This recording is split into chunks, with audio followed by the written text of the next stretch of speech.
Muito bem, muito boa noite a todas e todos. Eu sou o professor Edson Cruxem, da Unipampa. É uma satisfação receber as pessoas que estão nos acompanhando pelo canal do YouTube. Muito obrigado pela presença. Agradeço especialmente a presença da jornalista palestino-brasileira Soraya Misli, que aceitou o convite para essa conversa sobre a diáspora palestina e os refugiados no Brasil. Vamos ter a oportunidade de conversar um pouco sobre essa sociedade jogada violentamente numa diáspora, obrigada a viver dispersa em diversos territórios, muitos em campos de refugiados, em condições precárias ou em terras extremamente distantes da sua pátria, como o Brasil. Antes de passar a palavra para o professor Kaiowá, eu lembro que este é o 4º encontro do Bate-Papo do Mundo Árabe, um evento organizado em parceria entre o Laboratório de Estudos da História do Mundo Árabe e Islã, o LEMAI, e o Laboratório de História Social e Política, o LAISP, do curso de História da Universidade Federal do Pampa, campus Jaguarão. Lembrando que o público no YouTube, a qualquer momento, pode participar colocando seus comentários e perguntas no chat. Eles vão ser repassados à nossa convidada. O formulário de presença ele também vai ser disponibilizado pela organização, pelo chat, mais próximo do final do encontro. Soraya, é uma satisfação te receber aqui no Bate-Papo para que a gente possa conhecer um pouco mais sobre esse tema, que é tão caro para o LEMAI, e com certeza também é muito caro para o LAISP, que é a situação e as trajetórias e as resistências do povo palestino, seja na própria Palestina, seja em outros lugares do mundo. Muito grato por aceitar o nosso convite e dedicar o teu tempo para estar aqui hoje com todos nós. Muito obrigado, passo a palavra ao professor Kaiowá. Boa noite, é um prazer, né, estar aqui para mais esse encontro, principalmente em contato com a presença da Soraya. A gente espera que seja uma noite extremamente agradável.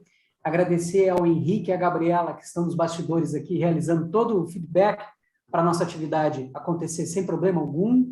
Agradecer ao Edson para mais uma vez estar aqui. E eu vou fazer uma pequena introdução a partir do próprio texto que a Soraya nos contribuiu. A partir da Nakba, termo árabe que significa catástrofe, e se refere à criação do Estado de Israel em 15 de maio de 1948, 800 mil palestinos foram expulsos violentamente de suas terras e foram destruídas mais de 500 aldeias, em um processo de limpeza étnica planejado. A sociedade palestina foi fragmentada e assim permanece desde então. Parte vive sob regime de apartheid e enfrenta expansão colonial agressiva nos territórios ocupados em 1967, Gaza, Cisjordânia, Jerusalém Oriental, e parte vive como remanescente nas áreas de 1948, e a maioria na diáspora. De 13 milhões de palestinos, mais da metade vive fora de suas terras, sendo 5 milhões em campos de refugiados nos países árabes. Os palestinos no Brasil são parte da diáspora ao redor do mundo. Estima-se que aqui haja 60 mil palestinos e descendentes. Embora alguns poucos tenham migrado para o Brasil ao final do século XIX, começo do século XX, não se pode dissociar a sua vinda da contínua Nakba. Aqui os palestinos enfrentam dificuldades devido à ausência de uma política pública de migração-refúgio, mas, sobretudo, à espera do retorno às suas terras, direito inegociável e inalienável. Soraya Misli é jornalista palestino-brasileira, pós-graduada em Globalização e Cultura pela Fundação Escola de Sociologia e Política de São Paulo, mestre e doutoranda em Estudos Árabes pela Universidade de São Paulo. É articulista do portal Monitor do Oriente Médio e autora do livro Al-Nakba, um estudo sobre a catástrofe palestina publicado na editora Sanderman. Soraya, uma boa noite. Já gostaria de fazer a primeira questão, agradecer novamente a tua presença. Nós queríamos começar falando um pouco da trajetória da sua família, e aí a trajetória da sua família inserida justamente nessa perspectiva da tragédia do povo palestino e o povo palestino refugiado. Então, a gente sabe que você é filha de um pai palestino né, que tragicamente, né, se tornou um refugiado, tá? E a trajetória dele, da tua família, né, ela é marcada pela catástrofe contra o povo palestino. Tu poderia começar contando um pouco a história da tua família? Sim, boa noite, professor Edson, professor Caiuan, boa noite ao pessoal do laboratório aqui do LAPEM, da Unipampa. Primeiro, eu quero agradecer imensamente o convite e a oportunidade, né, de falarmos um pouco sobre a questão palestina, esse espaço, todo espaço nós valorizamos muito, para contar as nossas histórias, as nossas memórias, porque isso é parte também de a gente manter viva a causa palestina, essa população que, como você colocou, mais da metade está fora das suas terras, não pode se encontrar dentro da sua própria terra, as nossas memórias são muito importantes, portanto. Sim, eu sou filha de um sobrevivente da Nakba, a catástrofe, né, como você colocou. O meu pai tinha 13 anos de idade, quando foi um dos 800 mil expulsos da sua terra violentamente na limpeza étnica, junto com meus avós, meus tios. E o que aconteceu na aldeia do meu pai, a Palestina naquele momento era eminentemente, a maioria vivia na área rural, eram camponeses, a minha família também era assim, viviam como camponeses, e o que aconteceu na aldeia do meu pai foi um caso clássico do que estava previsto nos planos de limpeza étnica. Cercaram a aldeia por 3 lados, deixando uma única saída para as pessoas irem embora. Bombardearam o centro da aldeia no final da tarde, no momento em que as crianças estavam saindo das escolas. O meu pai viu tudo isso, então ele conta, por exemplo, que o colega dele de carteira, ele passou a mão no rosto dele para reconhecer, porque estava tudo branco, por conta da bomba que caiu, e viu as mulheres ele até fala assim, a barriga tudo aberta e tal, ele viu tudo isso, saiu correndo para casa, né, e falou para os pais deles, para os pais, para os irmãos, o que estava acontecendo. E na aldeia, então, os mais velhos, meu pai é o caçula de 12, então meu pai tinha 13, e os homens, os meninos mais velhos, que já tinham 20 anos, 25, 18, família muito extensa, ficaram para resistir da forma como poderiam. E as mulheres, as crianças, então, nessa limpeza étnica, foram expulsas. Havia um medo que foi muito disseminado pelos sionistas nesse projeto colonial, né? O sionismo é essa construção colonial de que era preciso uma transferência populacional de uma população judaica da Europa do Leste e Central para dentro daquelas terras, e transferência populacional de uma população nativa não judaica para fora via limpeza étnica, porque para constituir um Estado judeu homogêneo, de maioria judaica, não era possível naquelas terras que a maioria não eram judeus. Haviam judeus palestinos, mas eram minoria.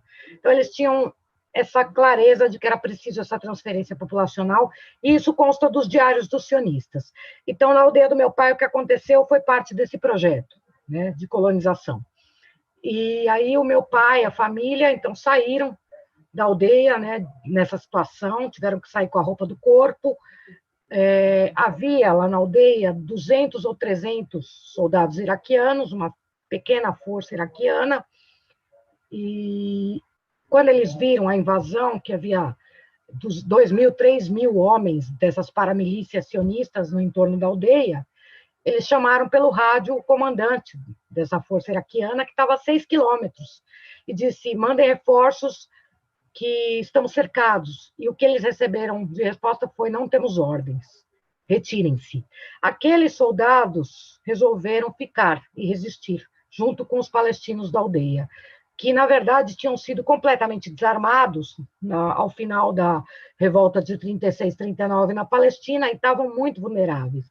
Eles faziam as suas próprias armas, enquanto isso, essas paramilícias sionistas estavam muito bem armadas, por armas enviadas pela União Soviética via Tchecoslováquia, estavam muito bem armadas. Então, era essa a diferença, era essa a situação que estava colocada para aquela população palestina. A aldeia do meu pai é uma delas, é um microcosmo dessa Nakba, dessa catástrofe. A família, então, saiu, achando que voltaria depois de poucos dias, como a maioria da população palestina. Eles recebiam informações de um massacre que tinha acontecido em uma aldeia que é pequenininha, perto de Jerusalém, que se chama Deir Yassin, de 700 habitantes, no dia 9 de abril, e lá as pessoas houve um genocídio. Foi uma das 31 aldeias em que houve genocídio. Não deixaram nenhuma saída para as pessoas irem embora e atacaram os habitantes violentamente, estupraram as mulheres e mataram inclusive as grávidas, abriram a barriga delas a faca. Eles recebiam essas notícias que era um terrorismo psicológico por parte dessas paramilícias sionistas, e essa é uma das razões que também eles resolveram evacuar e sair e levar as mulheres e crianças. Infelizmente, eles não conseguiram mais voltar. Então, Israel ocupou, naquele momento, 78% daquelas terras. A aldeia do meu pai, no plano de partilha, recomendado pela Assembleia Geral das Nações Unidas, em 29 de novembro de 47, que recomendava a partilha da Palestina em um Estado judeu e um árabe, mais ou menos meio a meio, com Jerusalém sob administração internacional, seria dividida ao meio. O cemitério da aldeia e parte das casas ficaria do lado do Estado judeu, e Israel ocupou toda a aldeia e destruiu. E ela foi uma dessas, assim, que aconteceu isso, que foi totalmente transformada a paisagem. E Israel avançou para 78% do território histórico da Palestina. A minha família se dirigiu para as montanhas, para a casa de uma tia, em Bala, que era uma aldeia não ocupada ainda, que viria a ser ocupada em 67 depois, e alguns foram para campos de refugiados, alguns dos homens que eram casados, e dos que resistiram ali na aldeia, um deles foi preso, foi torturado, e ficou lá algo como um ano, nos campos de detenção que eles colocavam os palestinos, que eles prendiam, quando não matavam esses homens, e ele saiu louco dessa prisão por conta de torturas. Quando ele saiu, pouco tempo depois, ele faleceu. Então, a tragédia palestina continua até hoje. Em 67, Israel ocupa o restante, que são os 22% da Palestina histórica. A minha família materna é dessa área de 67, de uma aldeia em 67. Foram mais 350 mil refugiados, e hoje são 5 milhões em campos de refugiados, milhares na diáspora. Então, essa é um pouco a história da minha família.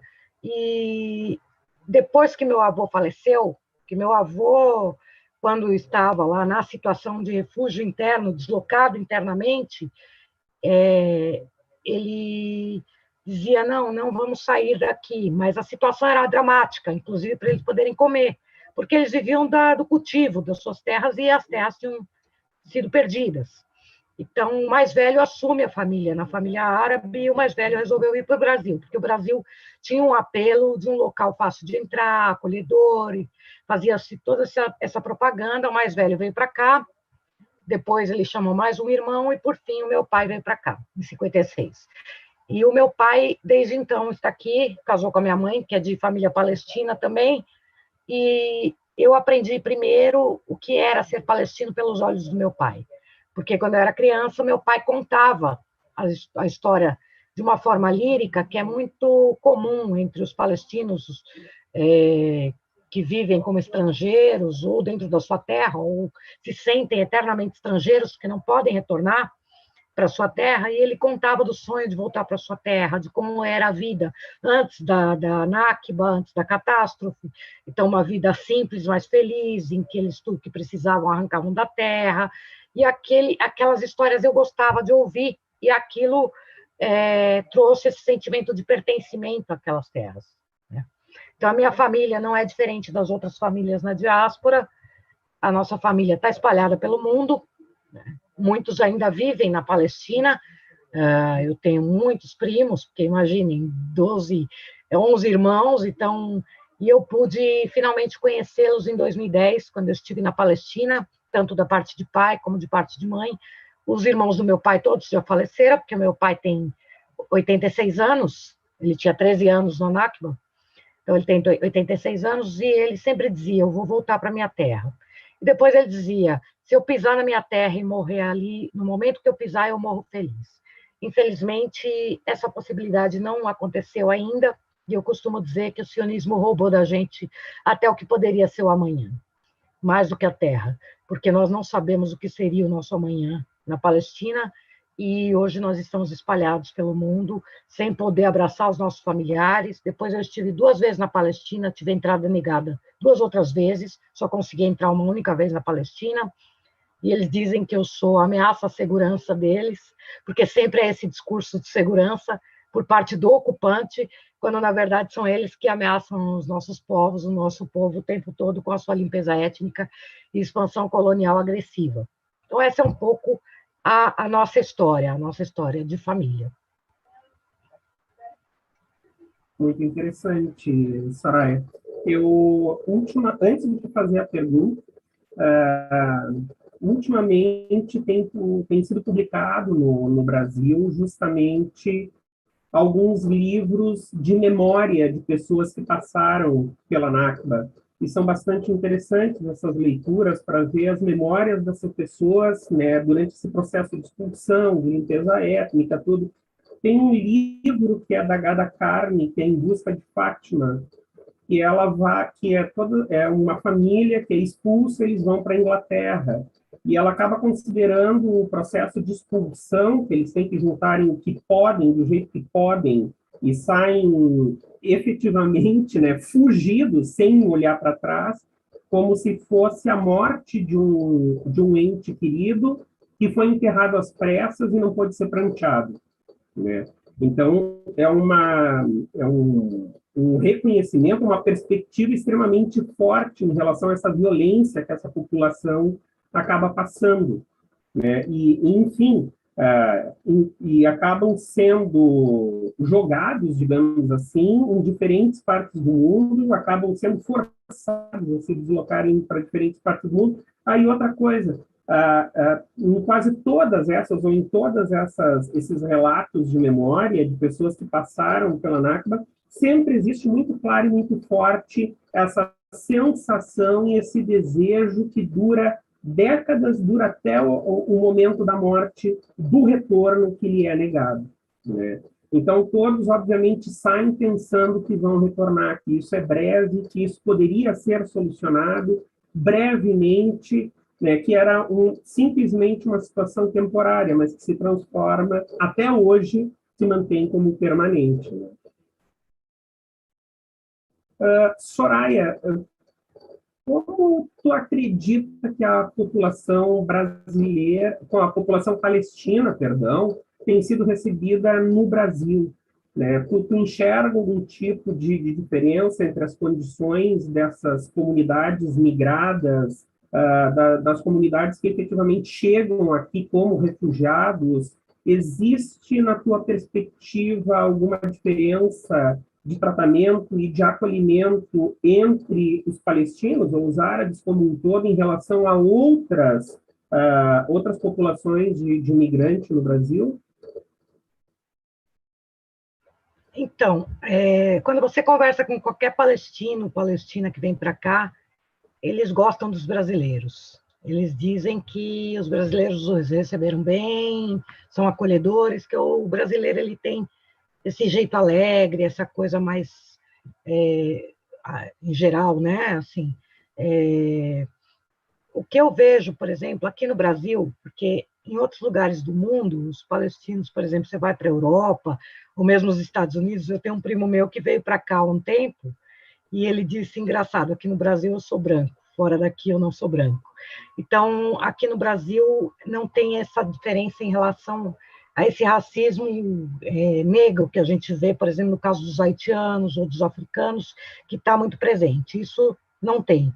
O que tem e começou a acontecer, eu acho que mais recentemente, e a gente sentiu isso mais marcadamente, e, na verdade, foi a primeira vez que eu senti algum tipo de diferença no Brasil, foi depois de 2001, né? Do ataque às Torres Gêmeas, aquela confusão que é feita, aquela desinformação e distorção midiática, Então, foi a primeira vez que eu senti algum tipo de diferença. E, mais recentemente, a gente vê com essa extrema-direita no poder, que, por exemplo, tem um restaurante palestino, um espaço cultural palestino aqui em São Paulo, em que trabalham muitos refugiados, não só palestinos, mas africanos, latinos, e eles já aconteceu de jogarem gás de pimenta lá dentro, né, de passarem lá na porta e falarem, vão embora para o seu país, uma expressão xenofóbica, isso mais recentemente. Ou então, seus terroristas, essa piada com terroristas, eu já ouvi. Né? Mulher bomba, terrorista, que as pessoas acham que é piada, é senso comum achar que isso é brincadeira.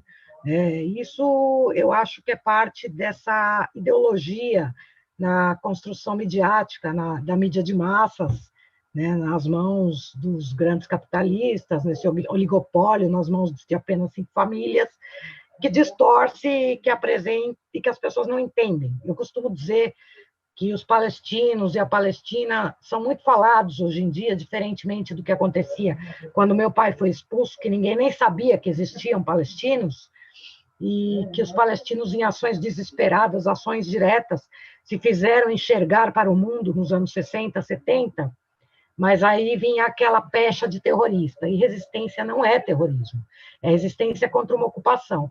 Então, a gente percebe muita desinformação e muita confusão. Sempre que a gente é apresentado na mídia, ou a gente é extremista, ou é terrorista, sabe? Não apresenta contextualização histórica, que se trata de uma ocupação, de uma colonização, de um regime de apartheid, como reconhece até a Organização Internacional Human Rights Watch. Ela escreveu um relatório de mais de 240 páginas, apontando que se tem um regime institucionalizado de apartheid por parte de Israel, isso está tudo fora da mídia. Então, a gente sempre tem que fazer essa batalha da informação. A nossa batalha começa em informar, em trazer conhecimento. E é por isso que eu fico muito feliz quando surgem essas oportunidades de a gente falar nas universidades, para os estudantes. A gente, quando vai fazer uma palestra numa escola, as perguntas que se fazem são aquelas, né, o pessoal briga há milhares de anos, é uma questão religiosa, e não é religiosa, é política, não há uma briga há milhares de anos, não é isso. São representações que foram construídas por um projeto colonial. Então, é difícil, é uma desconstrução e é uma luta diária. E dentro disso, é muito importante a nossa memória. O primeiro-ministro de Israel, Davi Ben-Gurion, que foi um arquiteto da limpeza étnica, primeiro-ministro em 48, dizia: os velhos morrerão, os jovens esquecerão.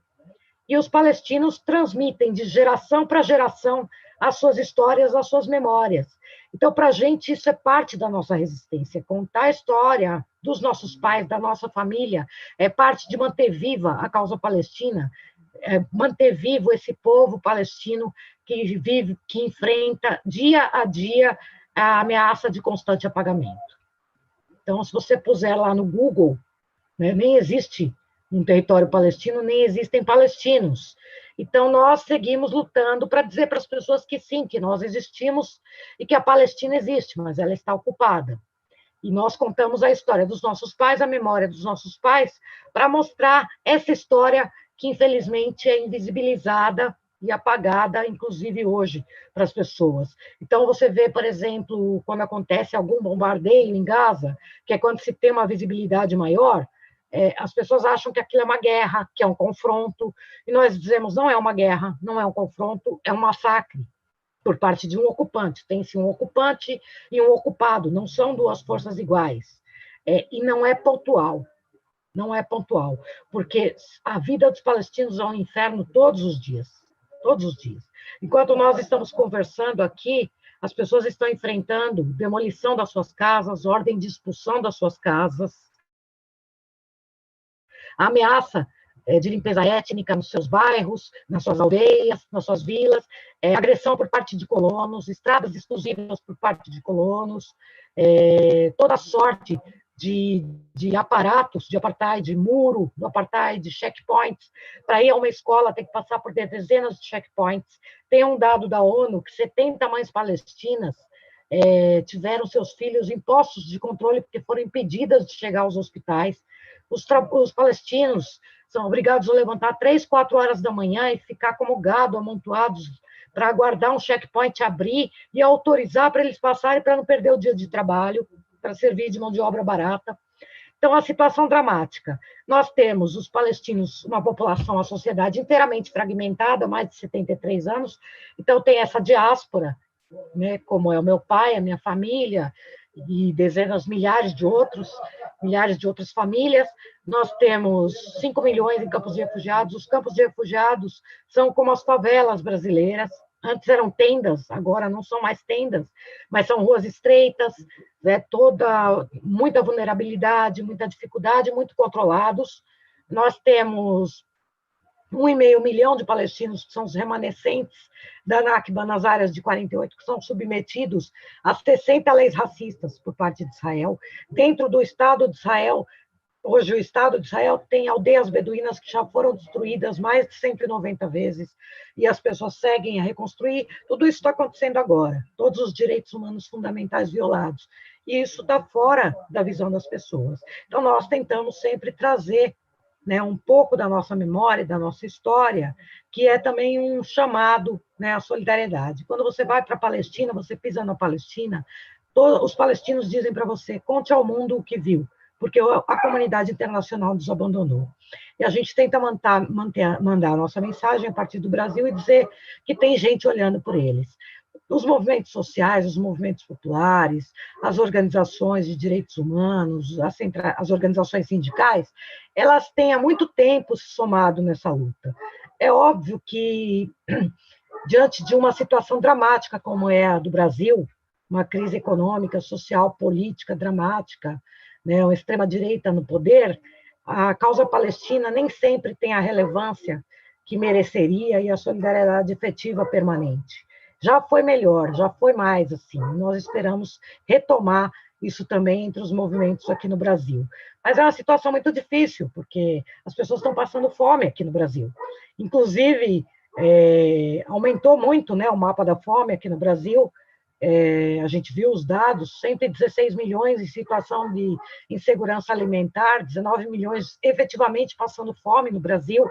É dramático, né? As pessoas perdendo emprego, 14 milhões de desempregados, mas nós entendemos que a causa palestina é símbolo dessas lutas todas, porque é uma luta por justiça.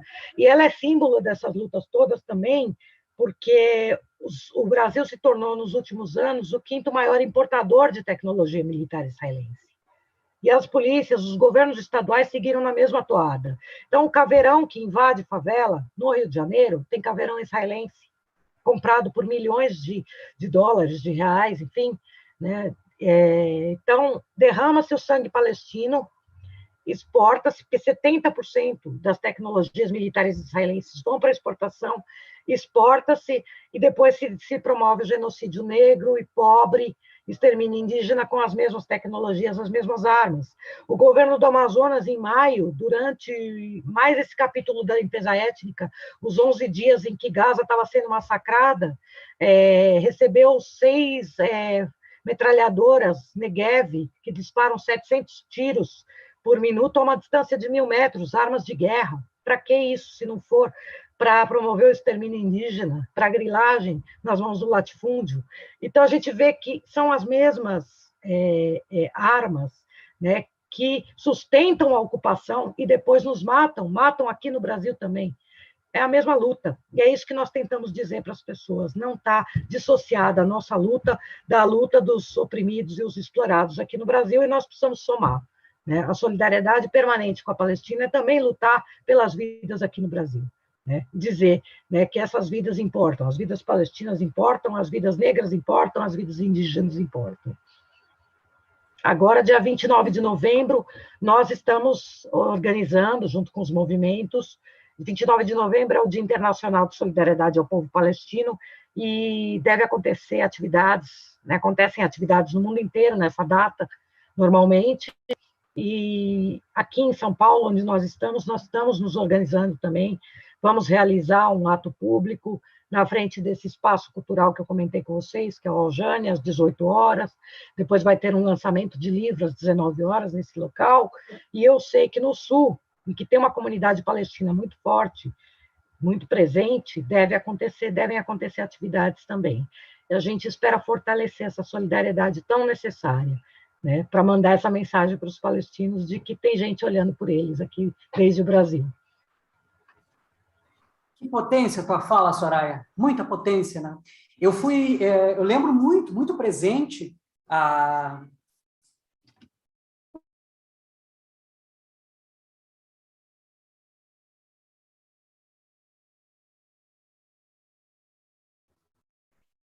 Professor Kaiowá, eu acho que caiu.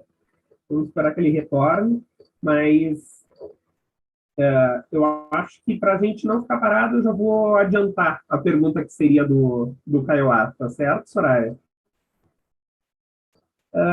Soraya, então, dando, na verdade, continuidade, tu chegou a tocar agora nesse tema, tu chegou a apontar esse tema, mas eu acho que seria interessante tentar explorar um pouco mais como tu avalia essa conjuntura desses retrocessos no Brasil atualmente, né?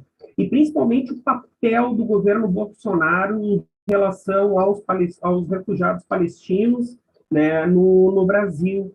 Principalmente levando em conta, levando em consideração o apoio irrestrito da política diplomática brasileira a Israel. Então, é muito comum se fazer, o nosso presidente e os seus seguidores se fazerem ser vistos publicamente sempre junto de uma bandeira israelense gigantesca, esvoaçante, ao lado da bandeira do Brasil. É verdade, é muito triste isso. Inclusive, na campanha, a gente já via essa bandeira israelense ao fundo, né, e sempre ali, né, demonstrando essa aliança, trazendo mais confusão para a cabeça das pessoas, porque a gente vê que os neopentecostais confundem muito, né, essa questão, e Bolsonaro contribui para isso, né? A gente respeita todas as religiões, não há nenhum problema, mas é preciso explicar para as pessoas. Eu tenho certeza que você explicar para essa base neopentecostal que busca na religião um alívio para suas dores, para o seu sofrimento, as pessoas não vão ser favoráveis ao que acontece com os palestinos, né? Nós precisamos ter espaço para explicar. O Bolsonaro faz exatamente o contrário. Ele confunde ainda mais as pessoas, mistura religião com política, dá a entender que é uma questão religiosa e não é uma questão política, é uma questão de colonização. Eu costumo dizer que Bolsonaro é o sionismo explícito na cadeira do Planalto. O Brasil tem uma cumplicidade histórica com a situação dos palestinos. Em 47, na recomendação de partilha, quem presidiu a Assembleia Geral das Nações Unidas foi o diplomata brasileiro Oswaldo Aranha, que tinha a recomendação de voto favorável a essa partilha, que foi sem consulta aos habitantes nativos e delegando a um projeto colonial metade daquelas terras. Ele tinha a recomendação de seguir o voto dos Estados Unidos, que emergia com o imperialismo pós-Segunda Guerra Mundial. A gente tem essa caminhada conjunta aí com o Estado de Israel. Na ditadura, aqui no Brasil, durante a ditadura, em 64, a embaixada israelense saudou o golpe.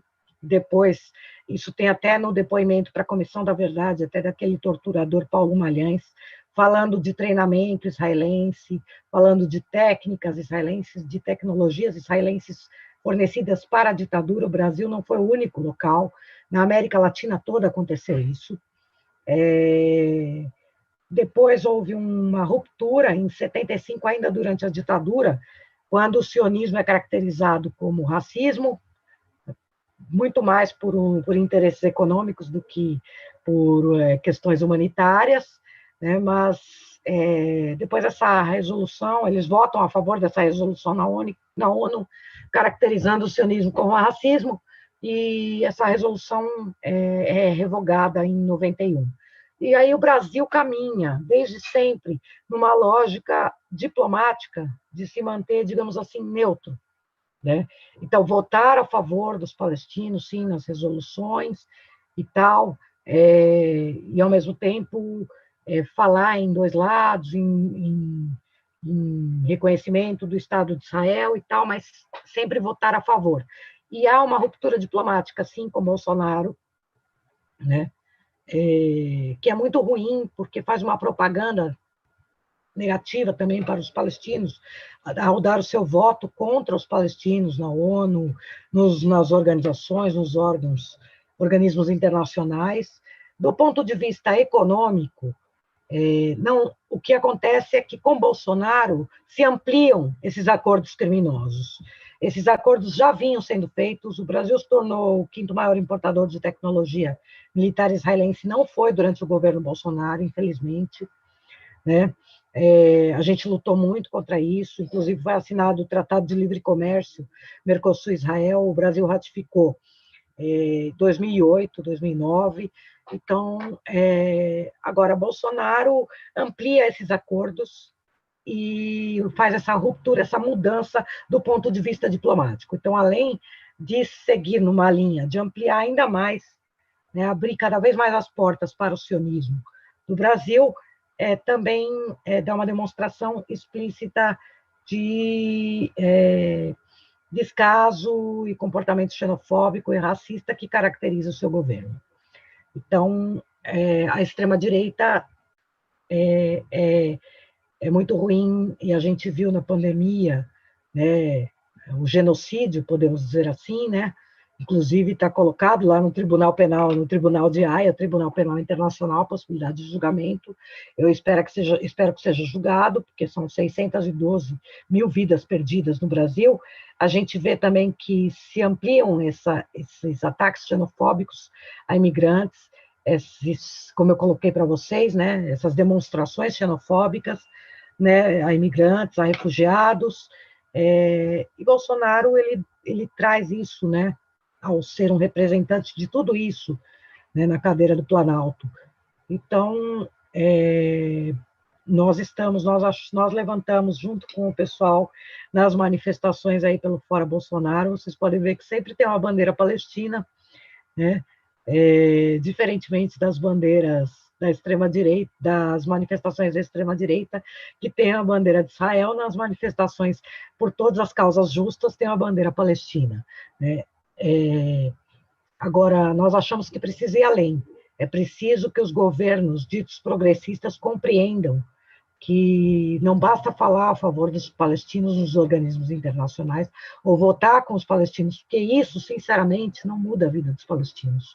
O que muda é se somar a uma campanha central de solidariedade internacional que os palestinos estão chamando desde 2005, que é a campanha de boicote, desinvestimento e sanções a Israel, aos moldes da campanha que ajudou a pôr fim ao apartheid na África do Sul. Essa seria a principal solidariedade internacional, não fazer mais acordos com Israel e romper com esses acordos, né, com Israel. Isolar política, econômica e culturalmente o Estado de Israel.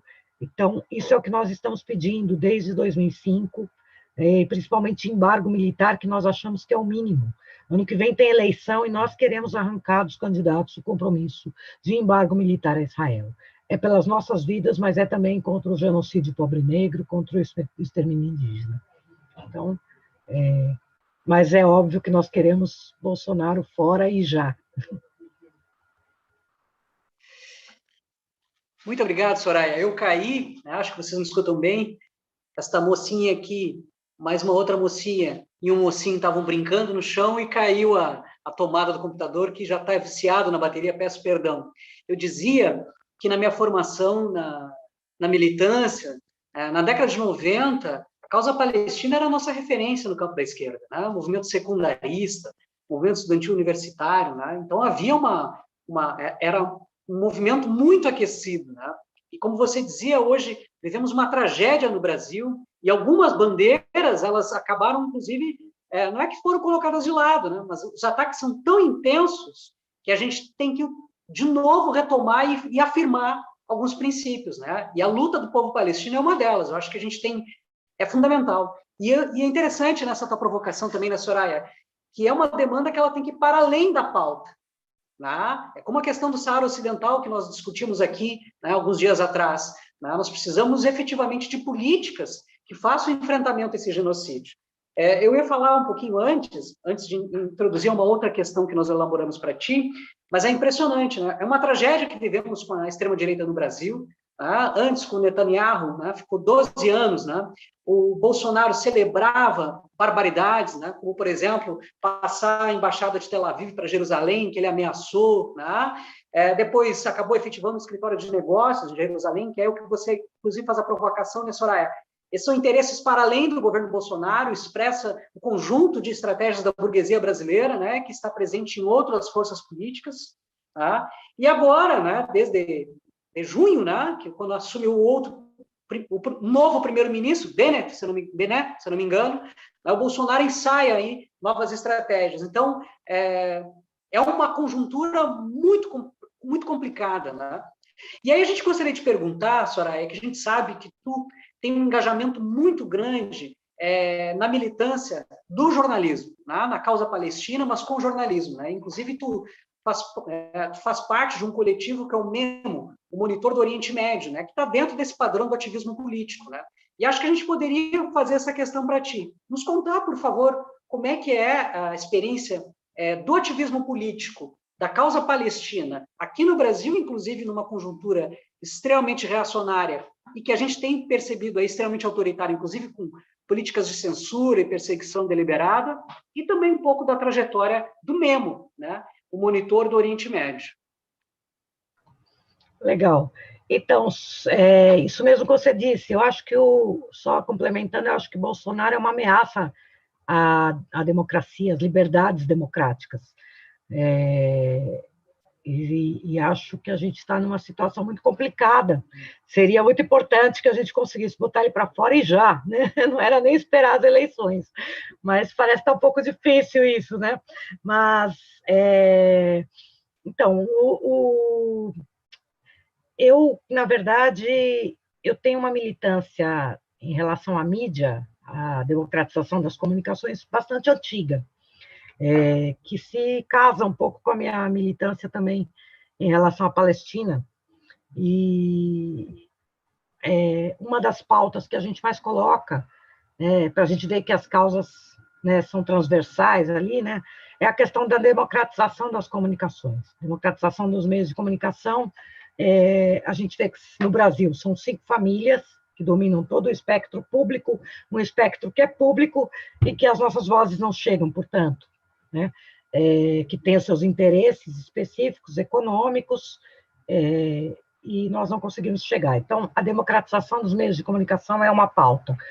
Além disso, a gente tem que fortalecer a mídia livre, a chamada mídia livre. Né?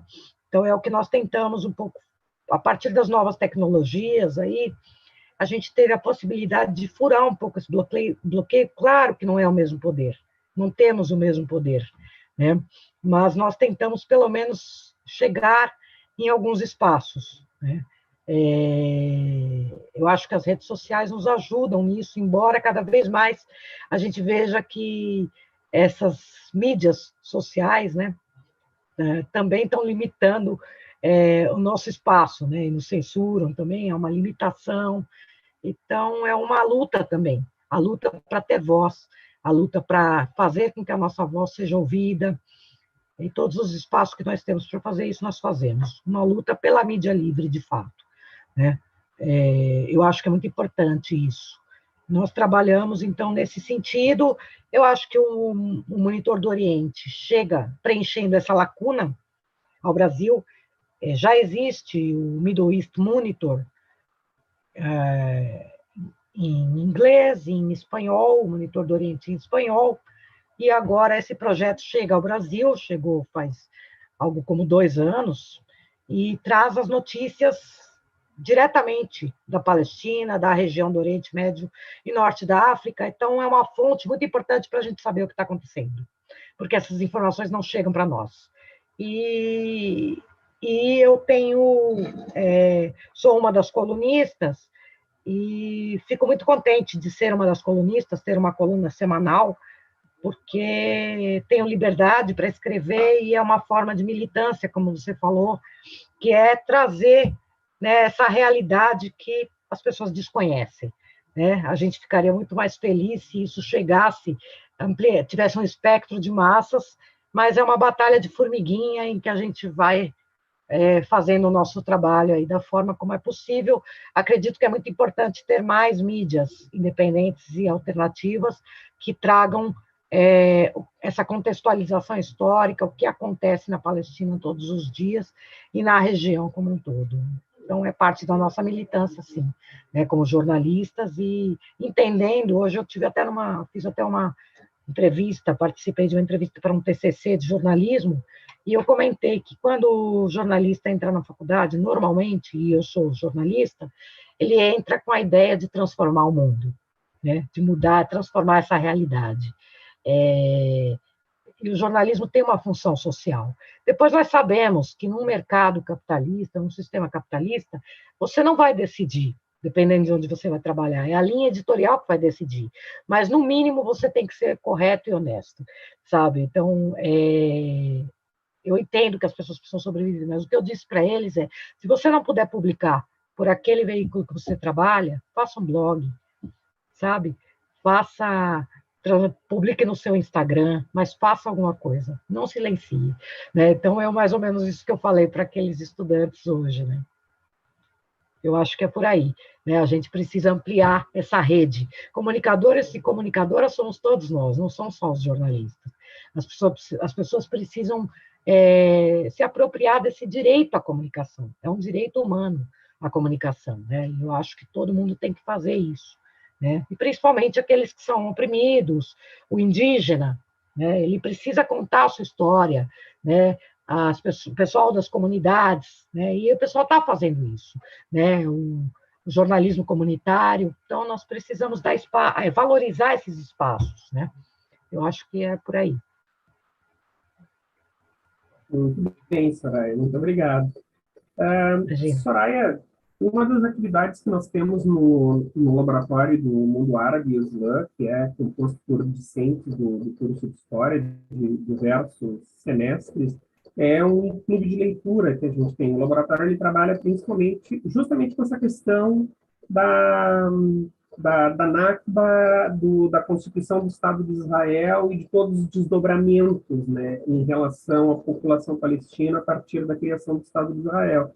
Uma das leituras que nós fizemos foi justamente o debate do teu livro, Al-Nakba, um estudo sobre a catástrofe palestina.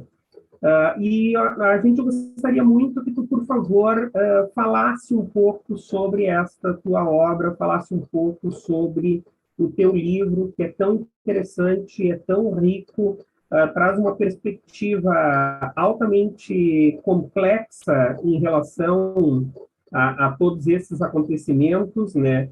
Justamente fugindo dessa perspectiva dos muitos mitos que se criaram em relação à criação do Estado de Israel, né?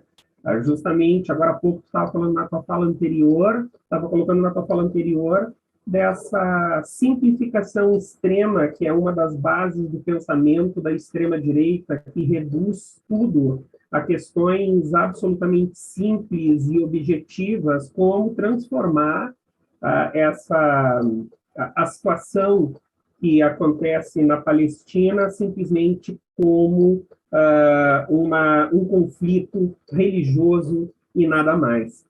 Enfim, gostaria que tu apresentasse um pouco para a gente o desenvolvimento dessa obra, o conteúdo dessa obra. Ok. Eu queria dizer que eu fico muito feliz que vocês estudaram meu livro, né? Fico muito contente que está chegando aqui nas universidades, em todos os espaços. O meu livro foi resultado da minha dissertação de mestrado em estudos árabes na USP, e foi uma sugestão, uma proposta, na verdade, uma dica da minha orientadora, a professora doutora Arlene Klemecha, né? muito feliz, né, que ela tenha me dado essa orientação nesse sentido, de justamente focar na história do meu pai, né, da aldeia do meu pai, não a história do meu pai. Então, a UNACBA, um estudo sobre a catástrofe palestina, é um estudo sobre a catástrofe palestina a partir dessa aldeia, né, do olhar sobre essa aldeia que é Cacum. Então, a primeira parte eu trago uma teorização, né, inclusive desde o proto-nacionalismo judeu, na segunda metade do século XIX, que vai dar origem ao sionismo como projeto político. Eu trago essa contextualização, e a segunda parte, que, na minha opinião, é a mais rica, tem a história e os depoimentos, né, que a gente obteve de 3 sobreviventes da Nakba, da mesma aldeia, de Cacum, que vivem em lugares absolutamente diferentes. Meu pai no Brasil, um outro que vive num campo de refugiados na Jordânia, em Amman, e o outro que vive num campo de refugiados e deslocados internamente na Palestina ocupada. Então, essas 3 pessoas são o centro dessas histórias. E quando você vai ver, elas contam as mesmas histórias sobre o que aconteceu na aldeia delas, descrevem o que era a aldeia antes da Nakba da mesma forma, né? Então, isso eu acho que é muito rico.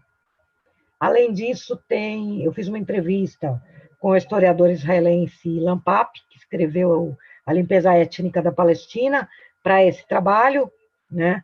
Que foi muito solícito, inclusive depois a gente lançou o livro dele, A Limpeza Étnica da Palestina, apresentou lá para a editora Sanderman, que abraçou o projeto e lançou esse livro, né?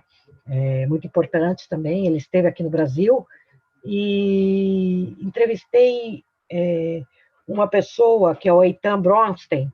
O Eitan, ele é filho de refugiados latinos, né, latino-americanos, argentino ou uruguaio, acho que é argentino, que foram para lá nessa ideia que foi vendida, né, de que era de sionismo socialista, o que é uma aberração.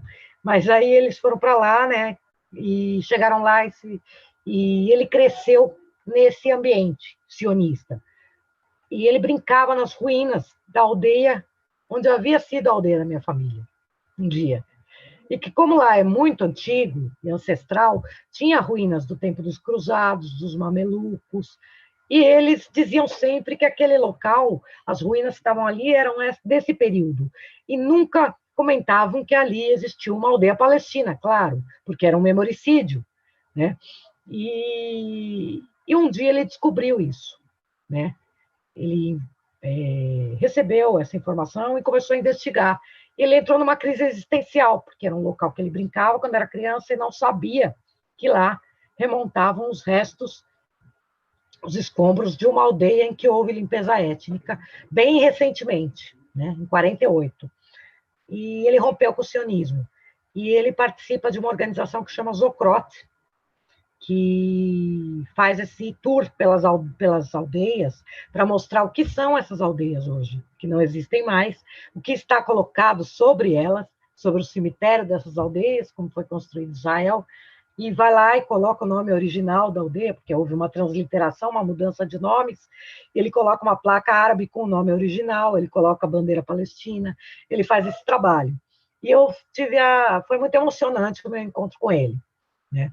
Eu fiz uma entrevista com ele e foi bem emocionante, porque ele contou essa história, né? E eu contei a história, né, de um local que ele brincava quando era criança, nessa ideologia sionista, nessa cegueira, e não sabia que ali havia um povo que tinha sofrido limpeza étnica. Ele é parte então tem também entrevista com ele, mas o principal para mim é que aqueles palestinos de 48, que ninguém nem sabia que existiam, né, tem as suas histórias, pelo menos nesse microcosmo da Nakba, que é Cacum, registradas nesse livro, e é uma homenagem ao meu pai, né, que foi através dele, dos seus olhos, que eu aprendi o que é ser palestino, e aprendi que eu também sou palestina, aprendi a reconhecer a minha identidade palestina, as minhas raízes.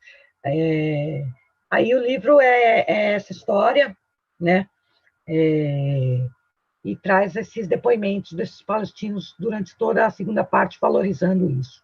Nos anexos tem a tradução, que é trazida pela primeira vez pelo historiador palestino Walid Khalid, né, dos planos militares. Eles não diziam que eram planos de limpeza étnica, os sionistas.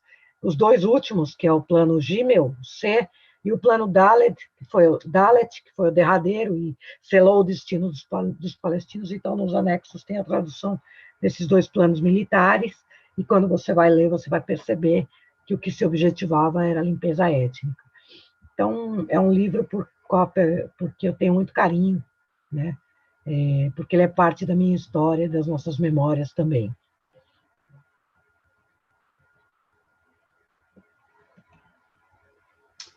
Coisa boa.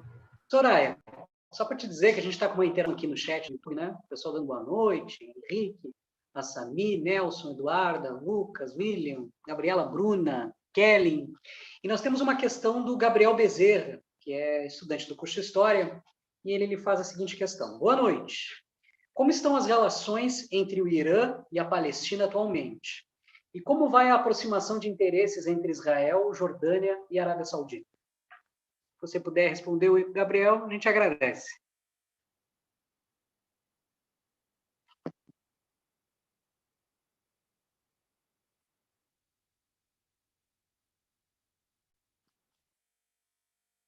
Ok.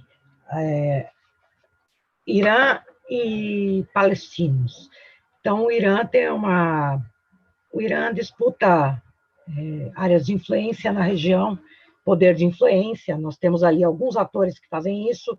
Nós temos a Arábia Saudita, nós temos o Irã, e o Irã tem essa retórica, então, sempre a favor dos palestinos. Mas eu costumo dizer, o Irã não é árabe, né? É persa, é um país persa, que, na verdade, não vai vir de cima para baixo a libertação do povo palestino, né? Porque se fala muito e, na verdade, eu penso que, na prática, a gente tem muito pouco apoio, de fato, naquilo que nós precisamos. O Irã é parte desses atores, né, e o seu interesse é o seu poder de influência. Ao mesmo tempo, a gente vê o Irã se aliando a regimes na região porque na região nós temos ditaduras, né, todas as ditaduras ali na região, se aliando a ditaduras na região, e que são parte dos inimigos da causa palestina. Tem um revolucionário palestino marxista, o Ghassan Kanafani, né, que ele identifica os inimigos da causa palestina lá atrás, né, por conta de uma análise da revolta de 36, 39 na Palestina, foi o momento mais próximo em que se chegou da libertação da Palestina, e ele identificava os inimigos poderosos da causa palestina, imperialismo e sionismo, em primeiro lugar, claro, né, os regimes árabes e as elites também árabes, né. Eu acho que ele está certo, né, e esses inimigos continuam atuais.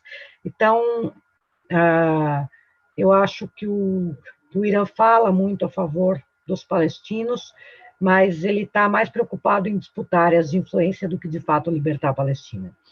Com relação a essa aproximação de interesses, né, a gente vê que é um crescente das normalizações com o Estado de Israel na região, né, um projeto lá dos Acordos de Abraão com Trump, que começa com a normalização com Emirados Árabes Unidos, depois Bahrein, depois em Marrocos, né, tem uma promessa de Sudão, que agora vive um golpe militar e está numa situação bastante complicada, com manifestações gigantescas todos os dias e as pessoas sendo reprimidas violentamente. A Jordânia, desculpem, tem relação com... Foi o segundo país a normalizar as relações com Israel, depois do Egito. O Egito normalizou as relações com o Estado de Israel em 78, 79, com os acordos de Camp David, né? E a Jordânia em 94, logo após acordos de Oslo, que foram vendidos para o mundo como acordos de paz, que, na verdade, não passam de passos cemitérios e facilitaram a expansão colonial que segue até hoje. Então, a Jordânia tem esse acordo de normalização desde 94, né? E a intenção, o que a gente vê de Israel é avançar nessa normalização, né? Eu ouvi dizer que havia conversas de bastidores com a Arábia Saudita, eu não sei exatamente como está esse processo, mas mesmo sob o governo, o Biden continua como imperialismo, né, nessa atividade por normalizar essas relações, e, na verdade, muitos desses governos árabes, esses regimes árabes, já mantinham relações com Israel, mas por baixo dos panos. E agora, com as normalizações, estão sendo apresentadas, né, está sendo jogada a luz sobre esse processo que é muito nefasto, né, e que as populações estão contra. É importante dizer isso. Os povos árabes, eles sempre têm a causa palestina como uma de suas causas primeiras. Eu tenho um amigo que é refugiado sírio e diz isso: a causa palestina é minha primeira causa, e vários outros a gente vê que é isso, né? Então, nós entendemos que é uma causa por libertação e que nenhum desses povos vai ser livre enquanto os palestinos continuarem sendo oprimidos, né? E ver com bastante preocupação essas normalizações que estão acontecendo, e temos que denunciar e seguir lutando contra isso. Muito bem, Soraya. Estava falando da invisibilidade, né, da geografia, dos locais, das cidades, na verdade, das aldeias palestinas em Israel. Então, esse memoricídio e o esquecimento sistematizado, né, de todos esses territórios o território que foi ocupado pelos palestinos. O meu contato com Israel e com a Palestina, primeiro, foi através da arqueologia. Eu escavei durante 3 anos sítios arqueológicos na Palestina. E eu consegui presenciar efetivamente esse apagamento da cultura material. Eu trabalhava com arqueologia medieval, trabalhava principalmente com fortificações medievais, e existia uma supervalorização não, mas uma valorização bastante grande em relação a tudo que fosse do período cruzado. Então, as fortificações cruzadas, as construções cruzadas, a cultura material produzida pelos cruzados, que, no final das contas, é um grupo invasor daquele território, né? Foi um grupo invasor cristão que esteve naquele território, provocou massacres, tanto de muçulmanos como de judeus também, enquanto existia um apagamento, um esquecimento, uma desconsideração gigantesca em relação às estruturas e à cultura material deixadas no mesmo período pela população muçulmana, que de fato era dona daquele território no momento em que os cruzados entram. Então, chega a ser praticamente uma incoerência que uma nação cultue um grupo invasor, né, e silencie e esqueça uma população que, na verdade, era a legítima dona daquele território e sempre foi, até chegar o momento de serem expulsos. Vamos a uma outra pergunta. Uma questão, Soraya. Tu és, então, mestre, tá? E está fazendo teu doutorado em estudos árabes, atualmente, pela Universidade de São Paulo. Eu gostaria que tu desenvolvesse um pouco como tu enxerga o campo de estudos sobre o mundo árabe no Brasil. Ok. Eu penso que é muito importante o esforço que é feito, né, nas universidades de ampliar esse campo de estudos. Eu penso que a própria academia tem uma deficiência em relação a isso. A academia, estou falando no geral, de conjunto, né? tem uma deficiência em relação a esse tema, e eu acho que e eu fico sempre muito feliz quando eu vejo estudantes querendo se debruçar sobre essas questões, sobre a Palestina, sobre questões do Oriente Médio, Norte da África. Eu acho que é uma contribuição muito importante que é dada, né, para os estudos, e acho que o mercado editorial é muito eurocêntrico, então existe uma dificuldade muito grande de encontrar material em português. Nós estamos tentando trazer mais obras em português, traduzir e romper um pouco com essa situação também. Nós queremos que esse conhecimento contribua para transformar a realidade, não fique nas paredes da academia. Então, eu estou dizendo nós, eu e mais algumas pessoas que eu sei que estudam o tema, né, que buscam que tem esse objetivo. E é com esse objetivo que eu sigo nos estudos árabes na USP, porque eu acho que tem um trabalho muito importante, um trabalho de tradução muito importante, né, que é feito dentro dos estudos árabes da USP, com todas as dificuldades que vocês podem imaginar, né? A gente estava comentando sobre as dificuldades para financiamento dos estudos das universidades públicas, os cortes que estão acontecendo, né? Então, o esvaziamento desses programas, que eu acho que são fundamentais, né, para trazer mais conhecimento sobre essa região. Eu estou agora desenvolvendo meu doutorado, termino, deposito agora em janeiro, já estou no final, né, do meu doutorado, e estou estudando um tema que eu acredito que vai ser uma contribuição importante, que é sobre as mulheres palestinas, né? Porque isso bate de frente com estereótipos que a gente vê o tempo todo, né? E o desconhecimento em relação à causa palestina já é imenso em relação às mulheres, então elas não existem, ou elas são submissas, exóticas, né? Tem uma obsessão pelo véu, e eu costumo dizer que o problema não é o véu, mas a imposição. As pessoas têm o direito de se vestirem como elas quiserem, né? Seja no Brasil ou em qualquer lugar. A opressão não é delimitada geograficamente ou geneticamente ou biologicamente, né? Ela serve a um sistema. Então, tem opressão lá, tem opressão aqui, né? Pode haver diferenças, e há diferenças, mas as mulheres não são mais ou menos oprimidas por nascerem numa determinada região, e a gente quer desconstruir tudo isso, e para desconstruir tudo isso, nos meus estudos, eu parto da premissa, justamente, dessa história de mulheres, que eu acho que é um capítulo, uma lacuna que falta, né? História sobre as mulheres palestinas, a partir dos seus escritos literários, né?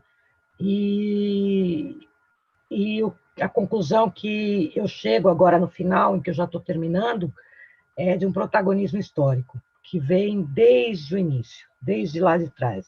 Então, eu pego um corte temporal aí e estou contando essa história, né, que eu acredito que vai contribuir para desmistificar, né, essa questão em relação às mulheres palestinas, e um capítulo que eu acho que falta em muitos livros que contam a história moderna da Palestina, que é sobre as mulheres. Eu acredito que os estudos, o campo de estudos nessa área é muito importante, né?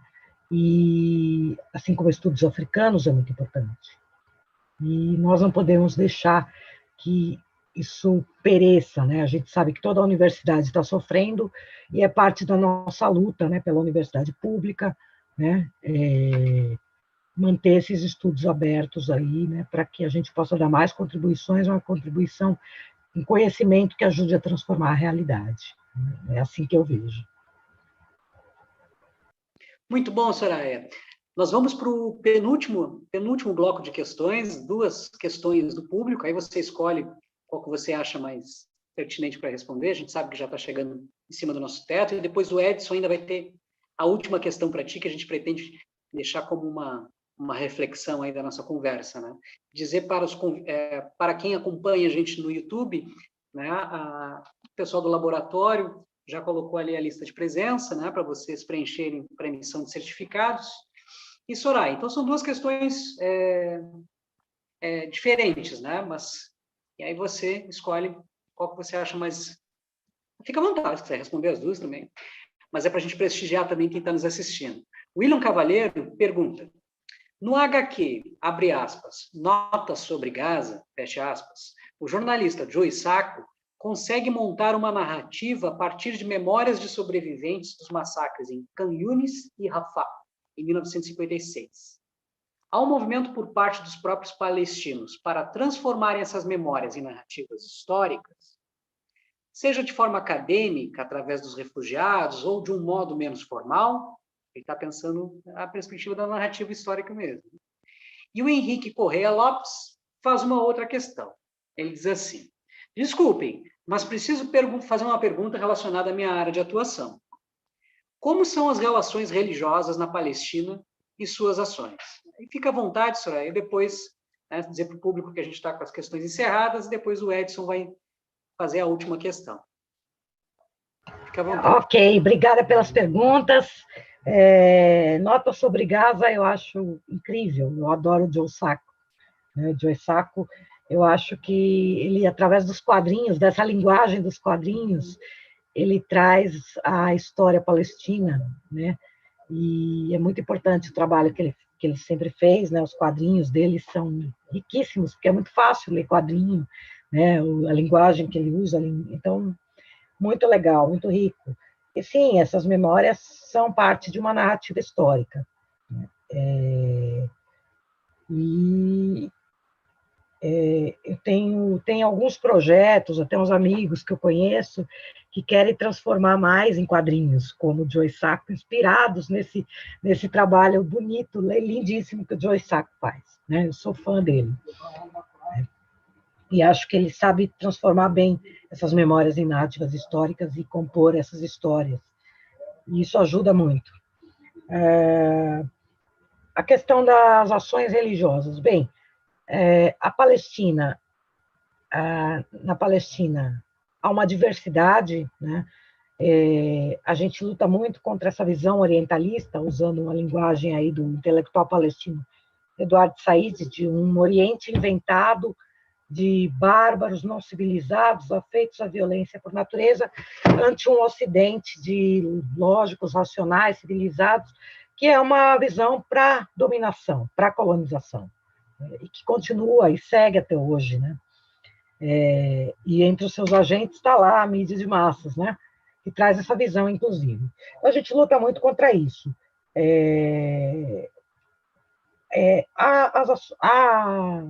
A população, toda a região dos 22 países, existe uma diversidade.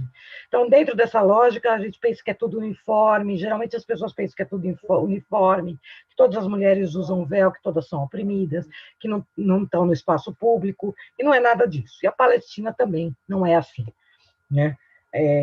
A maioria do povo palestino é muçulmana, mas tem cristãos.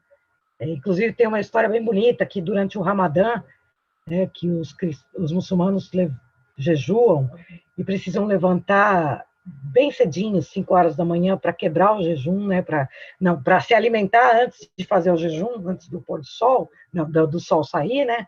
E são os cristãos que batem na porta dos muçulmanos lá na Palestina, acordando eles para que eles façam de jejum para depois começar todo o período de jejum no Ramadã. Então, e nunca houve essa questão religiosa na Palestina. Né? Então, no final do século XIX, por exemplo, havia uma maioria de muçulmanos, havia cristãos palestinos e havia judeus palestinos, que eram 6% da população. E nunca houve um problema, um conflito religioso. O meu pai conta que, quando era criança, judeus, muçulmanos, cristãos brincavam juntos sem rótulos. Quem cria essa situação é o Estado de Israel se afirmar um Estado judeu, o que é uma tristeza. Né? Eu costumo dizer para as pessoas, quando eu encontro com os judeus, eu costumo dizer que eles estão numa armadilha. Nós não temos, historicamente, nenhum problema com os judeus. Né, nós temos todos os problemas com o sionismo, que é um projeto colonial, e é preciso diferenciar judaísmo de sionismo. Então, nós dizemos, rompam e venham lutar junto com a gente, porque isso é uma armadilha. Né? Então, as ações religiosas na Palestina, hoje, infelizmente, não existem mais judeus palestinos. Né? Foi feita essa mudança, a partir de um Estado judeu, então não existe mais judeu palestino. E a maioria muçulmana, como eu coloquei, tem os cristãos ali, e todos são oprimidos iguais. Todos enfrentam a limpeza étnica igualmente. Seja palestino, não importa se você é muçulmano, se você é cristão. Tem os grupos que se afirmam partidos políticos religiosos, né, como o Hamas, mas o Hamas há muito tempo deixou de colocar na sua carta a ideia de um Estado Islâmico. Ninguém fala isso, né? Ele renovou a sua carta, né? E na carta, né, de princípios dele, ele abre mão dessa ideia de um Estado palestino islâmico, que não tem a ver com a história da Palestina, inclusive, né? Não, nunca teve a ver com isso. Então, eu diria que as ações lá religiosas seria rezar, como em qualquer lugar, né? Inclusive, se as pessoas não podem entrar na mesquita, muitas vezes não podem chegar à mesquita para rezar, né? Ou mesmo são bombardeadas quando estão rezando, como aconteceu em maio, em Jerusalém, as pessoas estavam rezando e foram atacadas, as pessoas rezam do lado de fora. Então, tem aquelas imagens lindíssimas das pessoas fazendo seu ritual de oração do lado de fora, né? E a reza se transforma em resistência, portanto, né? Quando até esse direito é negado, né? O direito à liberdade religiosa, o direito a rezar. Mas eu diria que todas as ações são políticas. Não importa se você é religioso ou não. Na Palestina, todas as ações são políticas e a resistência é legítima diante de uma situação de ocupação, né, como a que está colocada para os palestinos. Isso, inclusive, a própria ONU diz que a resistência é legítima numa situação como essa. Não é terrorismo, é resistência. E eu tenho que afirmar isso, porque no Brasil há muita confusão, né? Então, e aqui, eu diria que essas ações são todas políticas, né? Inclusive, às vezes, o fato de rezar se torna político, numa situação como essa. Bem, Soraya, estamos já, então, apontando para a conclusão do nosso encontro hoje, só que eu gostaria de fazer uma última pergunta, certo? Tu consegue vislumbrar algum tipo de caminho possível que viabilize um direito de retorno da população palestina à sua terra natal, né? Algo que possibilite um caminho inverso, né? Tanto para as pessoas, ou seja, que saiam da diáspora e possam receber o direito de retornar à Palestina, tanto para as pessoas que deixaram a Palestina recentemente, uma vez que esse processo de expulsão ele continua, ele é atualizado constantemente, quanto para aquelas que atualmente já constituem a segunda, terceira, quarta geração de descendentes de palestinos que foram jogados na diáspora, né? Muitas dessas pessoas vivendo em campos de refugiados já há décadas. Campos começaram como campos de refugiados e acabaram se transformando em cidades, de fato.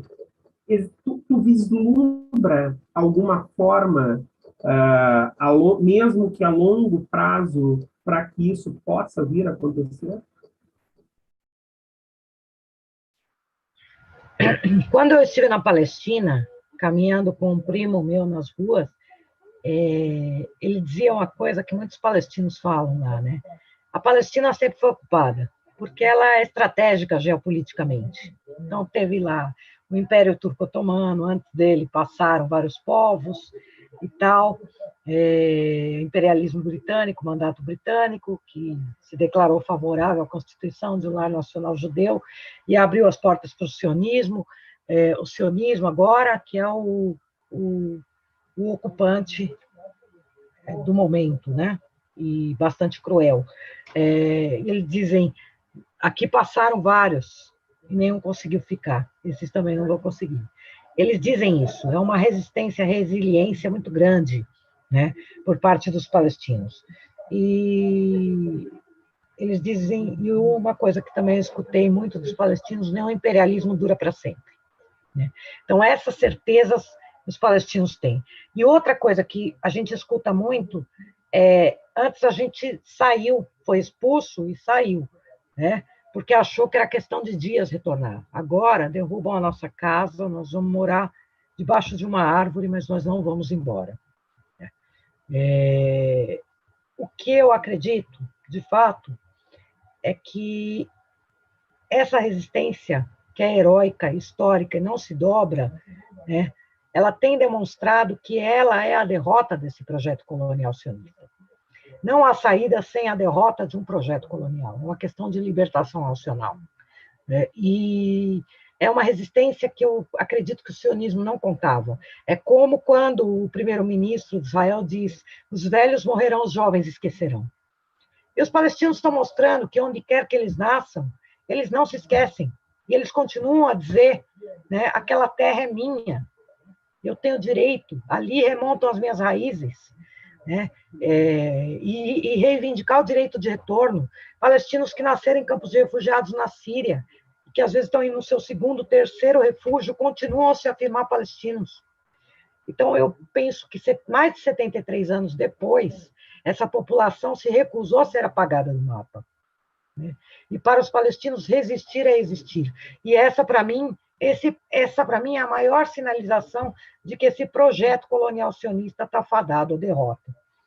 É óbvio que nós temos inimigos poderosos e que isto não vai se dar amanhã, mas nós estamos plantando a semente hoje, né, para isso.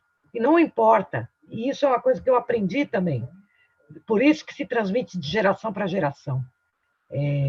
Pode não ser na minha vida que eu vejo a Palestina livre, mas eu estou ensinando para a geração seguinte, que vai ensinar para a geração seguinte, e isso vai permanecer. E um dia a Palestina vai ser livre, como nós dizemos, do rio ao mar, né? Ou seja, sem a colonização sionista. Eu acho que isso é inevitável. Esse é um caminho inevitável, porque é impossível um projeto colonial durar para sempre. A história mostra isso. Nenhuma colonização dura para sempre. Essa também não vai durar para sempre. E nós entendemos que a situação dos palestinos é dramática e que, se nós silenciarmos, nós estamos atrasando ainda mais esse processo. Então, a gente continua a denunciar, continua a trazer informação, continua a trazer conhecimento, continua a levantar a bandeira onde quer que a gente nasça, onde quer que a gente esteja, na certeza de que estamos traçando esse caminho de libertação nacional, se não for para a gente, para os nossos filhos, para os nossos netos, e assim segue. E isso é em todo lugar, gente, é em todo lugar. É nos campos de refugiados, você vai para um campo de refugiados, você escuta uma criança pequenininha dizer: aquela terra é minha. Você vai para algum lugar aqui no sul do Brasil, a pessoa sabe de onde ela veio, sabe? Então, o retorno é um direito, é um direito legítimo. Retornar às suas terras é um direito legítimo, e nós temos que dizer sempre que é inegociável e inalienável. Eu não acredito que a solução virá de alguma negociação. Ela não virá de cima para baixo. Isso não vai acontecer. A gente viu que todas as negociações foram um fracasso, porque elas nunca objetivaram a libertação nacional. Oslo foi um fracasso. Na verdade, as pessoas dizem que Oslo foi um fracasso. Eu penso que Oslo foi um sucesso. Um sucesso em manter a situação do jeito pior, até, do jeito que está. Metade da população palestina sob ocupação tem menos de 29 anos e nunca teve um único dia de paz. Que paz é essa que foi vendida para o mundo? E ainda se criou um gerente da ocupação com cooperação de segurança com Israel, que é a autoridade palestina. Ficou mais difícil a resistência. Ficou mais difícil essa luta por libertação nacional. Então, ficou mais fácil a expansão colonial. Não vai vir das negociações, vai vir dessa resistência heróica histórica aliada à luta dos oprimidos e explorados em todo o mundo. É só assim que eu vislumbro uma Palestina livre de fato. E Palestina livre, quando eu estou falando, o próprio Ilan Pappé diz: essa ideia de dois estados está morta, inviabilizada. Se não fosse injusta desde sempre, porque falava em 22% do território histórico da Palestina, hoje seria 10%, 11% desse território, com a expansão colonial. Está inviabilizada, totalmente. Eu tive numa palestra do relator de direitos humanos da ONU, o Richard Falk, e fizeram essa pergunta para ele. Inclusive, era um judeu antisionista que fez essa pergunta para ele: um Estado, dois Estados. E ele respondeu o seguinte: dois Estados está inviabilizado pela expansão colonial. Um Estado é impossível. Aqui a gente tem que levantar a bandeira pela utopia. É assim que ele respondeu, né? Então, eu penso que não há paz sem justiça e que a gente tem que lutar por justiça. A gente não quer mais que seja uma paz vazia, a paz dos cemitérios, porque é isso que a gente tem visto nesse longo período em que a limpeza étnica continua, nossos povos continuam a ser massacrados, a colonização continua, continuam as demolições de casas, continuam os assentamentos ilegais, continuam as agressões, as prisões políticas, inclusive de crianças. Tem quase 5 mil presos políticos palestinos, inclusive crianças de 12 anos que são condenadas a até 20 anos por jogar pedras em tanques. Então, toda essa situação tem sido apresentada ao mundo e nós precisamos seguir denunciando. E o sionismo, eu acredito, que está num declínio em termos de imagem mundial.